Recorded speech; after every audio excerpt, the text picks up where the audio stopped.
Hey, is that Mount Etna, or are you just... Hello, I am Dr. K. Paul Stoller. There's a moment when every civilization crosses a line. Not when disaster strikes, but when action was still possible, and no one wanted to act. In Sicily, Mount Etna is restless. It always is. Scientists warn that it may erupt violently, or worse, that a significant portion of the mountain could slide into the sea. Either scenario would be catastrophic, and yet life goes on. Why? Because leaders face a terrible choice: evacuate early and risk panic, economic collapse, and embarrassment if the eruption doesn't come, or wait and hope uncertainty resolves itself. Most modern systems choose to wait, not because they don't know the risk, but because they fear being wrong more than they fear being late. Near Naples sits Mount Vesuvius. We already know how this story ends. Pompeii, Herculaneum. Entire cities erased because warning signs were minimized. Reassurance was prioritized, and decisive action came too late.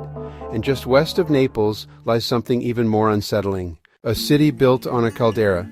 Pozzuoli sits inside the Campi Flegrei, Phlegrean fields, supervolcanic caldera, one of the most dangerous volcanic systems in Europe.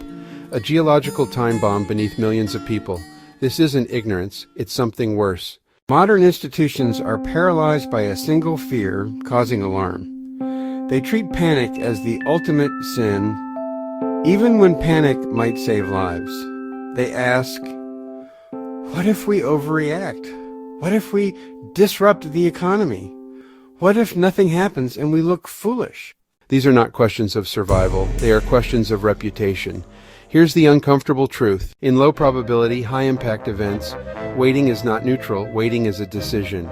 And it almost always favors catastrophe.